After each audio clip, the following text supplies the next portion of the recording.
Assalamualaikum warahmatullahi wabarakatuh. Perkenalkan, kami dari kelompok 4 Studi Kelayakan Bisnis Manajemen Keuangan Syariah UIN SS Jambi. Materi dari kelompok kami adalah kepemilikan dalam bisnis. Sebelum masuk dalam materi, kita harus mengetahui apa itu definisi bisnis. Bisnis adalah sebuah aktivitas bisnis melalui penyediaan barang atau jasa yang bertujuan untuk menghasilkan profit atau laba atau sebuah keuntungan. Adapun bentuk-bentuk kepemilikan bisnis, yang pertama adalah kepemilikan perseorangan, yaitu salah satu bentuk kepemilikan bisnis badan usaha perseorangan yang kepemilikan dan pengelolaannya ditangani oleh satu orang atau pemilik suatu perusahaan tersebut. Adapun keuntungan dari kepemilikan perseorangan, yang pertama adalah pemilik bebas dalam mengambil keputusan sehingga keputusan dapat secara cepat dilaksanakan. Yang kedua adalah seluruh keuntungan perusahaan menjadi hak milik perusahaan sepenuhnya.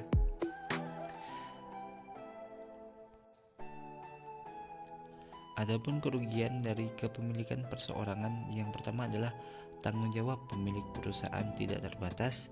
Yang kedua adalah sumber keuangan perusahaan terbatas, sebab usaha-usaha yang memperoleh sumber dana sangat bergantung pada kemampuan perusahaan itu tersendiri. Yang kedua adalah persekutuan, yaitu bisnis yang dimiliki secara bersama dua orang atau lebih yang disebut dengan persekutuan. Para pemilik bentuk bisnis ini disebut dengan sekutu atau partner.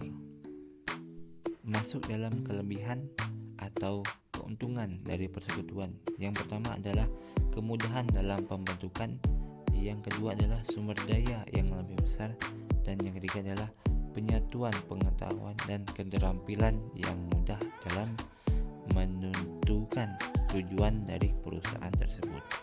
Adapun kekurangan persekutuan adalah tanggung jawab tidak terbatas, yang kedua adalah perselisihan di antara partner, dan yang ketiga adalah ada halangan dalam membuarkan perusahaan tersebut.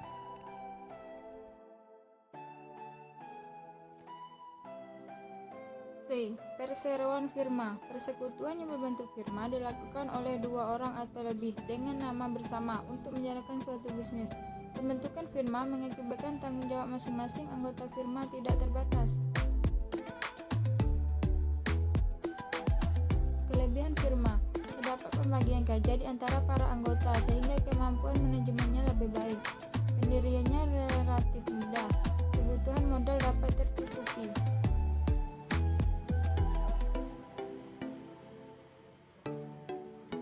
Kekurangan firma. Tanggung jawab pemilik tidak terbatas dan kepemilikan pribadi menjadi jaminan bagi kewajiban perusahaan. Kerugian yang disebabkan seorang anggota harus ditanggung bersama oleh anggota lain. Kelangsungan perusahaan tidak menentu. D. Persekutuan komanditer. Pada dasarnya CV sama dengan firma, yaitu persekutuan antara dua orang atau lebih yang memiliki tujuan bersama untuk mendirikan usaha. Keanggotaan dalam CV dibagi menjadi dua pihak yang memiliki tanggung jawab berbeda karena tingkat keterlibatan dalam keanggotaan berbeda. Kelebihan CV. Pendiriannya relatif mudah, kemampuan manajemen lebih baik dibanding badan usaha perseorangan, memiliki modal yang lebih besar dan mudah memperoleh kredit.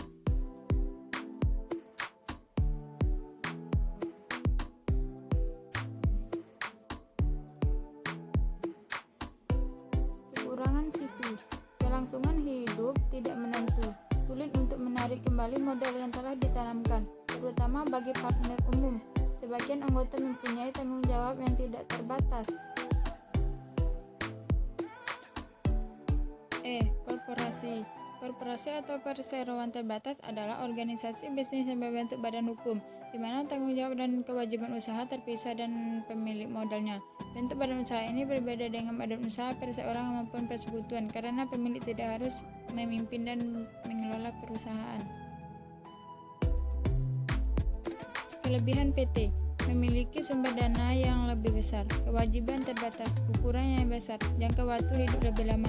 Kepemilikan mudah pindah. Manajemen profesional. Pengelolaan manajemen PT tidak ditangani secara langsung.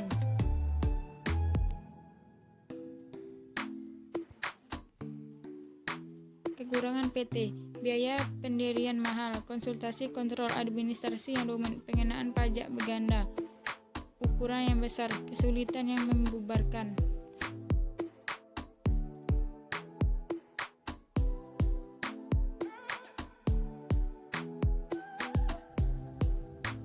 Tiga, bentuk-bentuk PT. Misalnya kepemilikan dan tempat PT mendaftarkan dirinya sebagai badan hukum PT. Dapat dibedakan menjadi beberapa macam, yaitu PT perseorangan, PT yang saham-sahamnya sepenuhnya dimiliki oleh perseorangan individu tertentu. PT pribadi, PT yang saham-sahamnya dimiliki oleh sekelompok kecil pemegang saham atau manajemen untuk kepentingan sendiri. PT tertutup, PT yang dimiliki oleh beberapa orang dan sahamnya tidak diperjualbelikan di pasar modal. PT terbuka, PT yang dimiliki oleh banyak orang dan sahamnya diperjualbelikan di pasar modal.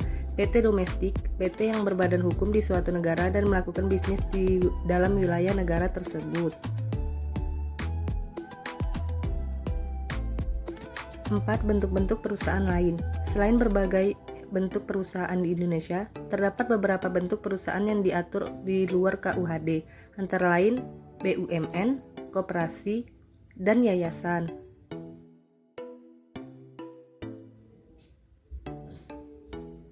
BUMN adalah organisasi bisnis yang dimiliki oleh pemerintah dengan tujuan untuk menyejahterakan dan memenuhi kebutuhan masyarakat.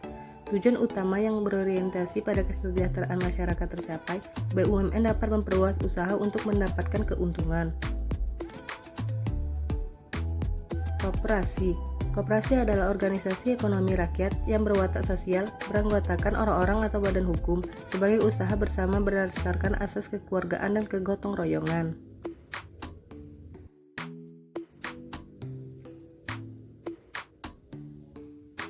Yayasan adalah badan hukum yang terdiri atas kekayaan yang dipisahkan dan diperuntukkan untuk mencapai tujuan tertentu di bidang sosial, keagamaan, dan kemanusiaan yang tidak mempunyai anggota.